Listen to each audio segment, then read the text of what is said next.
Olá, bem-vindo ao canal Hackeando a Bíblia. O engraçado, né, Paulo, que esse canal ele surgiu de uma conversa descontraída entre amigos.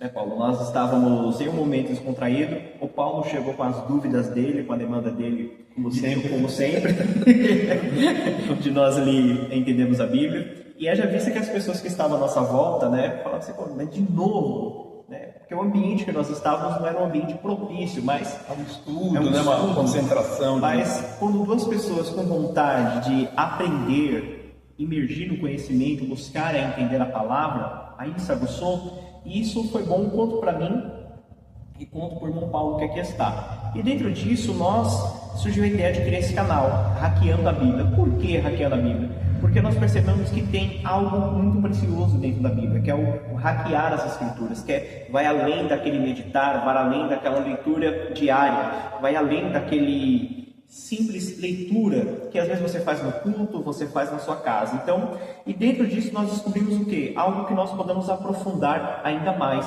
Aí surge a temática Hackeando a Bíblia. E dentro desse canal, a nossa intenção não é falar que a versão que você tem em mãos, já adiantando aqui, está errada, não é isso.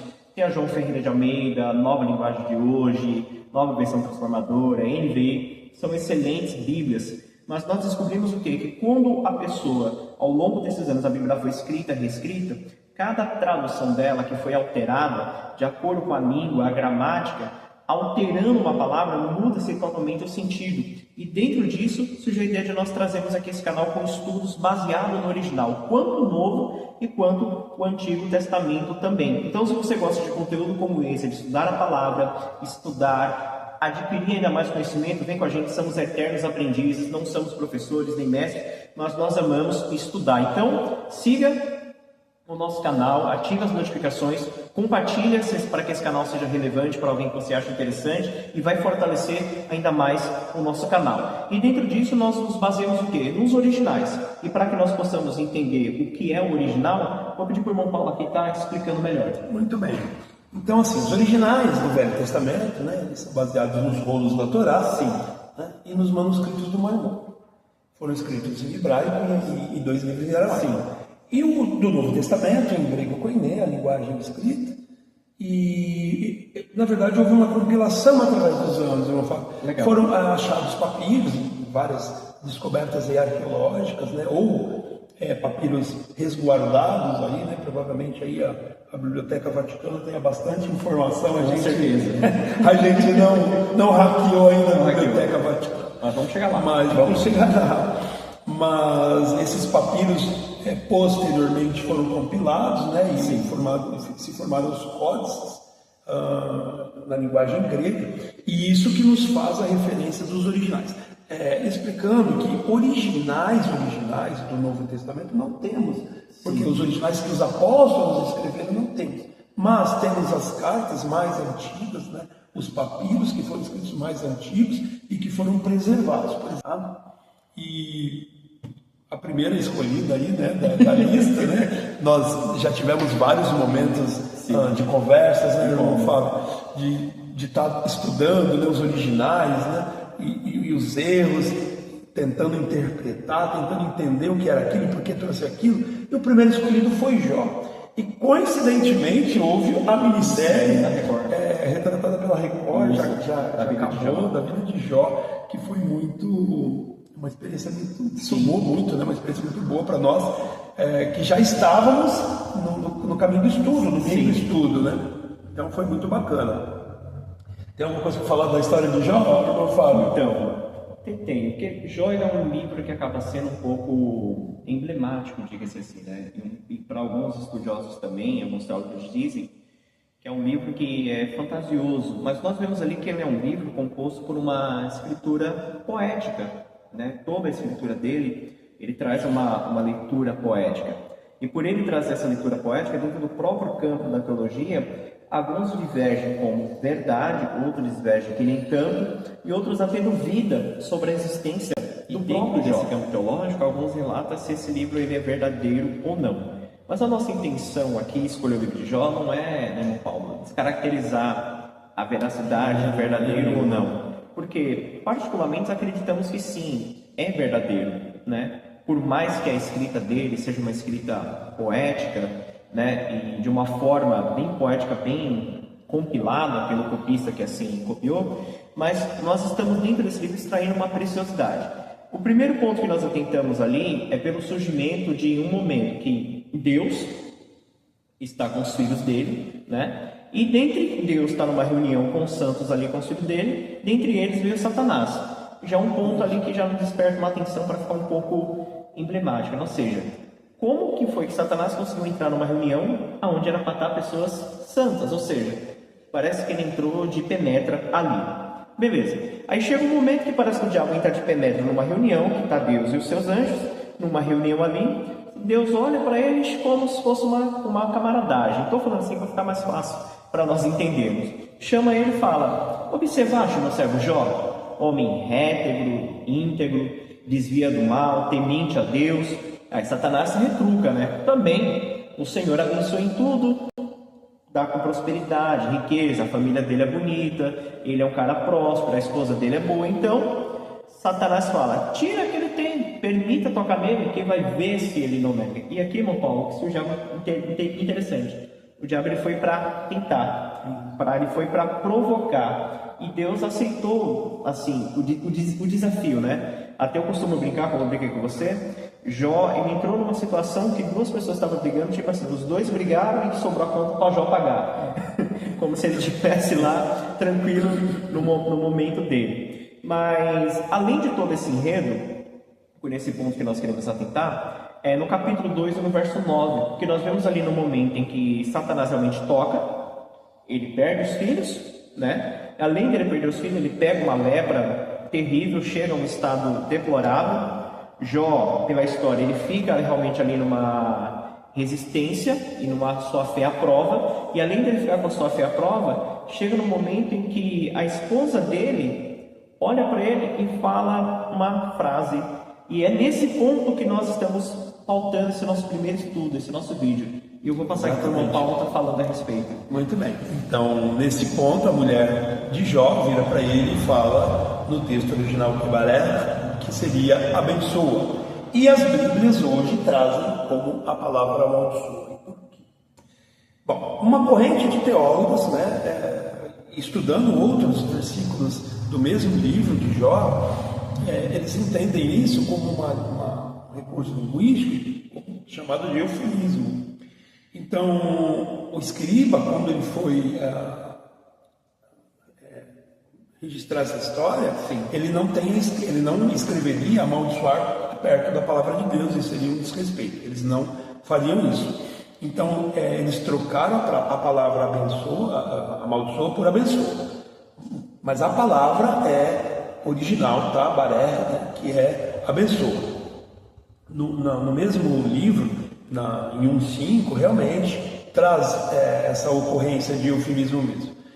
Em 2,9, que é a fala da esposa de Jó, a maioria dos teólogos entendem que foi outra ocorrência de eufemismo e traduz, né, como amaldiçoa mesmo, que ela tenha realmente falado amaldiçoa, e o fato de estar abençoa no texto original é decorrente a essa substituição. Sim.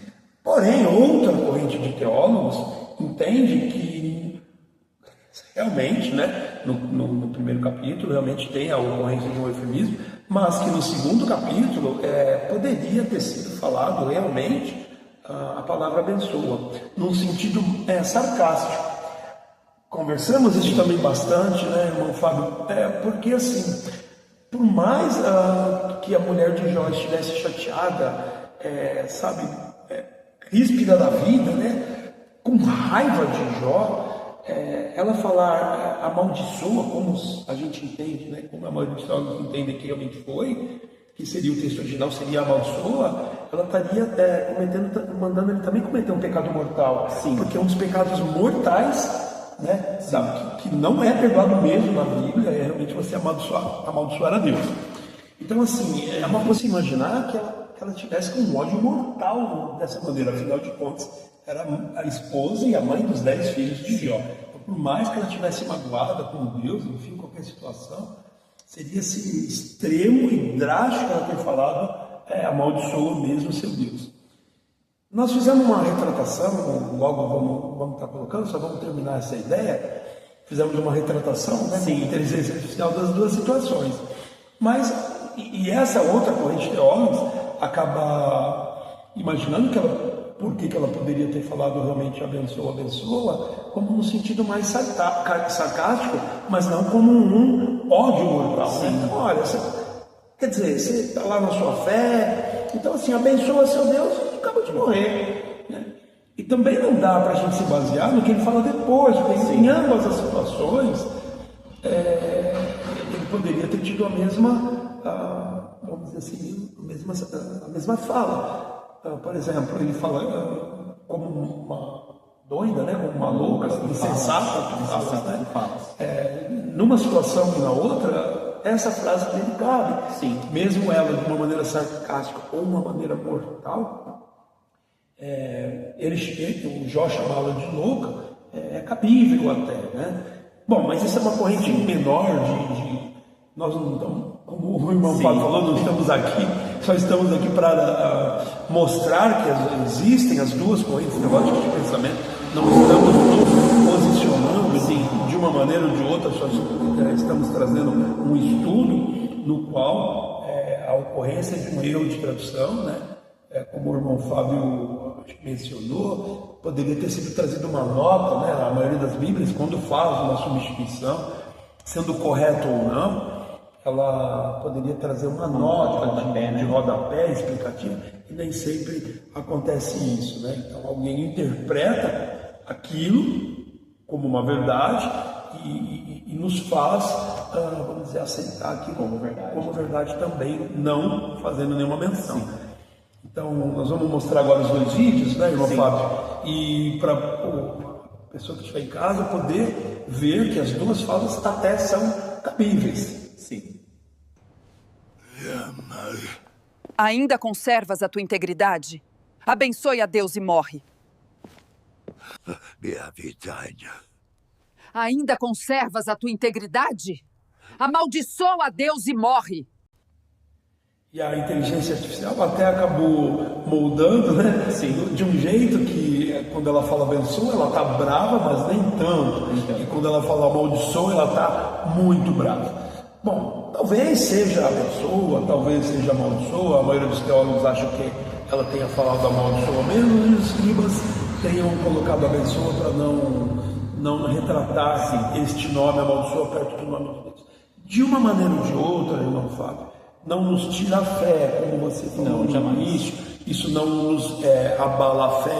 Vamos trazer outras coisas aqui, mas em nenhum momento isso é um vacilo na fé. Ao contrário, quanto mais a gente estuda a palavra, mais nos aprofundamos, mais a nossa fé engrandece mesmo. Mais o nosso desejo de estar com Deus, estar na palavra, estudando cada vez mais, e a grandiosidade de Deus, isso nunca está à prova, né? Nós retratamos de um jeito ou de outro, que for em outros momentos a gente trará coisas também que são díspares, né? Que são, mas puxa vida, né? Mas a grandiosidade de Deus está sempre presente. Isso a gente deixa bem claro, né? Sim. E aí cada um vai fazer o seu julgamento aí também, né? Como eu disse, a maioria acha que realmente a palavra correta é amaldiçoa. Então, só recapitulando aqui no 1:5, vemos ali que ele oferecia sacrifício pelos filhos. Exatamente. E a palavra que entra ali não entra como maldição. Geralmente entra a palavra ali como que eles porventura pequem contra Deus, que eles porventura cometam uma iniquidade contra Deus. Vai que de alguma forma eles cometa alguma rebelião contra Deus. Então, no 1:5 entra um eufemismo, ou seja, ali fica claro, né? Claro. Isso, porque os filhos não estavam abençoando. Ele não estaria fazendo sacrifícios. O temor de Jó era que os filhos estivessem pecando, né? Amaldiçoando a Deus. Sim. Aí cai bem a palavra, mas a palavra no 5 é bará também, né? Sim. Que é abençoa. Então, realmente foi substituída. Neste versículo fica claro. Fica claro. A substituição fica clara. Sim. Como você leu o trecho certinho, né? O medo de Jó era que os filhos fossem Pecassem. fossem amaldiçoados. Então aqui ele estava trazendo para um lado mais espiritual. Então aqui ele estava mais no sentido de uma prevenção para com os filhos. Isso. Foi uma prevenção que precisa. A ocorrência da palavra realmente é nítida como um eufemismo, né? E já no caso de 2:9. Já no 2:9, nós vemos ali que depois de toda essa aprovação, mas tem um ponto interessante, né? Que para algumas mitológicas é fácil apontar a mulher de Jó como ela sendo uma mulher, digamos assim, que está contra o seu marido, né? Mas se colocando no lugar dessa mulher, como nós já conversamos bastante, pense numa situação mais contextualizada para os nossos dias de hoje. Uma mãe que perde sua família, ela perde seus 10 filhos e ainda o marido, que até então era o provedor da casa, o homem que era a coluna, está numa situação agora doente e deplorável. Então, na minha firme na fé, né? Ela firme. ficou indignada com isso, né? Porque Para ela ela essa indignação. porque até ela fala, homem, Jó, você ainda mantém a tua integridade, ainda vai manter-se fiel a esse Deus, ou seja, que Deus é esse que permite você parar numa situação dessa? Mas, em outras palavras, o que ela literalmente sabe o que dizer é, você pecou, porque não é possível você estar passando por uma situação dessa. Aí algumas linhas teológicas dizem até que ela realmente estava sendo usada como instrumento do diabo para perturbar, para fazer realmente ele pecar. Mas o texto abaixo disso diz que em nenhum momento Jó pecou contra Deus, ou atribuiu a Deus culpa alguma, porque ele diz, aceitamos o bem, aceitaremos o mal. Aí voltamos àquele ponto que você falou, tu falas como uma louca, como uma insensata. E pela cultura judaica, eles nunca colocavam o nome de Deus, do Eterno, ao lado de uma preposição negativa, ruim, maldição. Mas, ou seja, ainda que ela tenha falado, até nós brincamos, acho que em outras palavras, para fazer aqui brincando um pouco, ela sabe o que quer dizer. Ó, Fê, o negócio é o seguinte, tá feio o negócio, não vai melhorar, a situação está ruim do teu lado, eu já não estou aguentando ver você numa situação dessa, pede logo a tua bênção e vai em paz, porque tá ruim para mim te ver assim. Ela pode ter falado numa questão de realmente ver o marido naquela situação e tá querendo que ele vá embora, no sentido assim, vai em paz, vai tranquilo. Ou seja, descansa, porque não é possível você estar no sofrimento desse. Ou talvez realmente ela poderia ter sido usada pelo diabo, o acusador, realmente para fazer ele realmente pecar contra Deus. Mas o texto é bem claro, que em nenhum momento ele atribuiu a Deus a culpa, né? E realmente ali entra que realmente ele falou, né? No caso, amaldiçoa, né? Amaldiçoa o teu Deus e morre. Então, se ele realmente declarasse essa palavra, realmente ele teria cometido esse pecado, grande pecado. Um dos piores pecados, né? Sim, biblicamente falando. Que é a blasfêmia. Então, dentro disso, nós entendemos o quê? Que ela estava querendo dizer, literalmente, na nossa visão particular, ela não dizer ali, ela amaldiçoa mesmo. Ela não estava querendo dizer, pede a bênção, ela amaldiçoa, ou seja, induzindo ele a uma questão dele pecar. Mas entendendo o estado emocional que essa mulher estava, até eu brinco aqui com o irmão Paulo, a gente vai ter que chegar lá e perguntar para ela, porque fica difícil. Ao longo desses anos, cada vez que a Bíblia ela foi reescrita, né, até chegar na versão que nós temos, vai saber que cada escritor, ao seu modo de entendimento, escrevia e entendia. João Ferreira de Almeida tirou abençoa e colocou amaldiçoa, para ficar mais fácil para o nosso idioma, para ficar mais fácil para o nosso entendimento. Algumas versões estrangeiras também. Sim. A gente fala só das versões brasileiras, mas não, as versões estrangeiras também. Uma Bíblia nós consultamos também, né? Na língua inglesa também a palavra é amaldiçoa. Isso não altera, como o Paulo aqui disse, a questão da fé, mas é a questão desses pontos de curiosidade, né? Ou seja, o que realmente ali está aquele abençoar ou amaldiçoar, o que ela quis dizer. E para ser sincero, não tem como de fato saber, porque ela não está aqui para dar uma declaração. Mas podemos nos convencer pelo todo o contexto linguístico e cultural da época, né? Como se escrevia, como se arranjavam as palavras, né? Os costumes do povo. Sim. Mas assim, a certeza do que foi escrito nós não temos, né? Por isso que existem duas correntes teológicas que fala, né, são divergentes. Embora a maioria dos teólogos, sim, acham que a palavra realmente amaldiçoou e não foi escrita por respeito. E outra, menor, mas que acha que ela pode ter, neste caso, falado abençoa e brava e morre. Mas, enfim, é isso, não é, irmão Fábio? É isso. Terá duas partes esse vídeo, três? Nós vamos continuar vamos continuar a fazer como se fosse uma minissérie desse estudo, né? Porque nós estamos vendo que o livro de Jó é um livro que tem muito rico, muito tesouro a ser cavado ali. Isso. Né? E nós vemos que não dá para poder finalizar aqui nesse ponto. E já podemos dar um spoiler aqui, né? Um pré-adiantamento, que os próximos estudos serão estudos, digamos assim, mais aprofundados, né?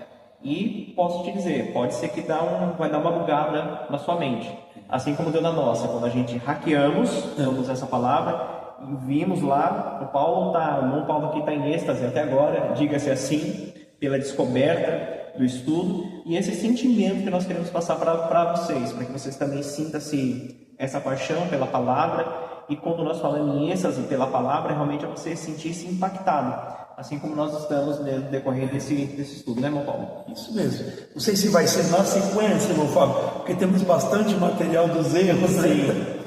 Então temos aí Êxodo, né, pra gente Temos falar. Êxodo. E tem bastante coisa para falar. Tem Mateus, é um ponto bom.